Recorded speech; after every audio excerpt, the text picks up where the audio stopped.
prayer, why do we neglect it?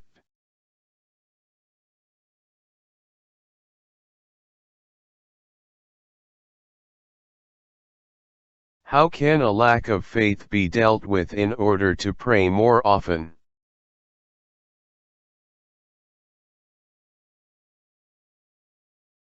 Make a list of all your blessings. Is it possible to measure the size of one's faith? How much faith do you have? How much faith is actually required for significant change to occur? Most Christians easily acknowledge that they need more faith, but how many have really asked for it? Luke 17 verse 5 says, "And the apostles said unto the Lord, Increase our faith." Write a list of the things you received, to cultivate your faith in the power of prayer. Write down the major blessings that have flowed from your prayers thus far.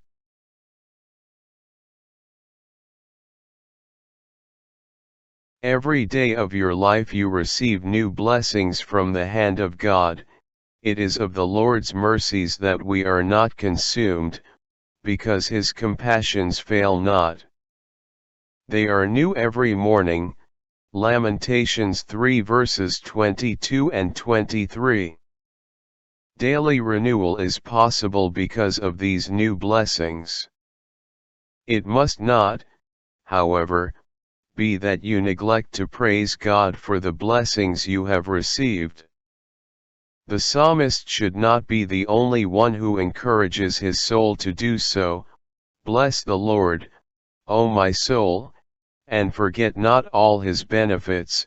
Psalm 103 verse 2.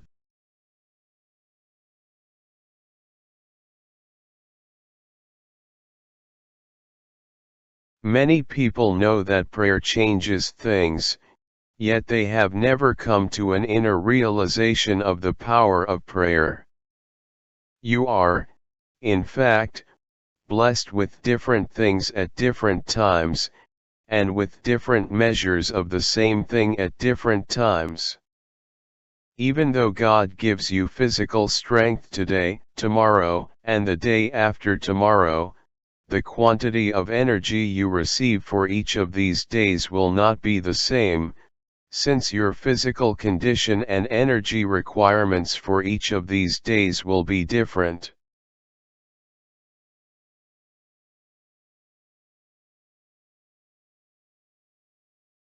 Have you even thought of strength in terms of physical energy, i.e., something measurable? Did you ever sit down to measure the total amount of energy God has given you on a particular day? Was it perhaps 1,000 calories? Have you never considered the fact that, besides the whole foods you ate, the beverages you drank and the snacks you nibbled on were also sources of energy? How did you use the strength God blessed you with today? Did you thank God for the energy He has blessed you with?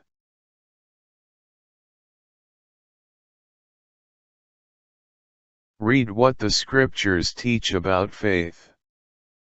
Learn what faith is and what faith is not. A debt of $3,000 will cause an ordinary blue-collar worker to fear severe financial hardship, due to a lack of faith in his ability to pay it and a belief in his inability to pay it. In contrast, a company executive will not fear the same debt because he has faith in his ability to pay this amount.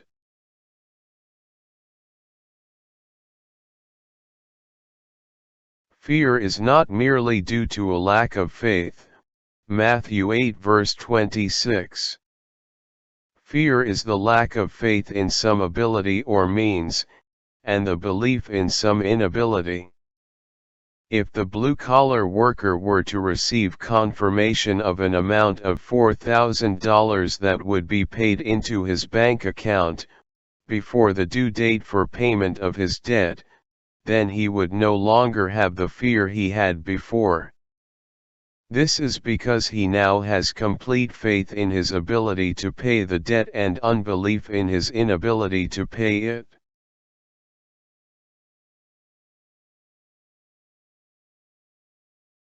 The fear of the disciples on the boat was due to a lack of faith in the ability of the boat to withstand the storm, or the ability of the captain to safely steer the boat through it. Otherwise stated, they had a belief in the inability of the boat, or a belief in the inability of the captain.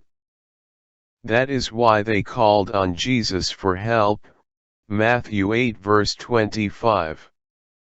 It was what happened whenever the disciples called on Jesus, that increased their faith. A lack of faith causes a rejection of what is real and an acceptance of what is false. People may also refer to this as irrational thinking.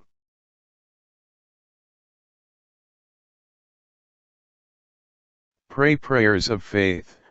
Prayers of faith are not utterances of positive statements, i.e., positive speech. Even if you lack faith, it is by praying such prayers that your faith will increase. God delights in the prayers of His people. No area of your life should be off limits to prayer. There should be nothing that you would not pray for. How many Christian business people who are service providers pray that God would completely resolve their regular clients' problems? Who does this, knowing well that if the client's problem was solved completely, the client would no longer be coming to them for service? They will most certainly understand that this would mean a loss of that client, and potentially decrease the income of their business.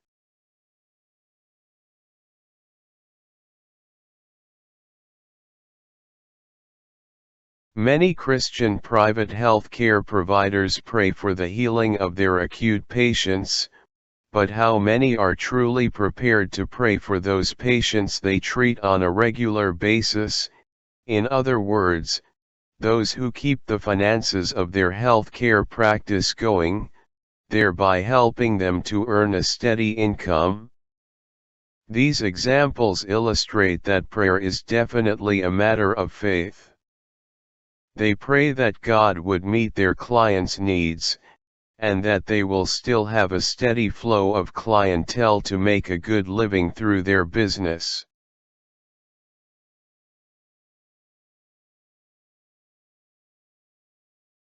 You cannot expect any results if you do not put enough trust in the nature and dealings of God. The people during the time of Jesus did not go to the Pharisees and Sadducees for healing, as they were unable to heal anyone. They probably often heard an expression such as "Jesus heals." They therefore went to Jesus with specific requests for healing, because they believed that He could heal them from their disease. They had clear expectations of His help. When you go to God in prayer, you are also searching for God's help, which means He can then reward you for doing so. According to Hebrews 11 verse 6, he that cometh to God must believe that He is, and that He is a rewarder of those that diligently seek Him. The contest of Elijah with the prophets of Baal is a perfect example of faith. He believed that, unlike Baal, his God was a living reality and that God rewarded those who approached Him in earnestness. 1 Kings 18 verses 19 to 39. It further reveals that Elijah's faith had a life-changing impact on many others. If this reality was the case before God was manifest in the flesh in the person of Jesus Christ, how much the more should God's children not be convinced of this, since the coming of Jesus to earth?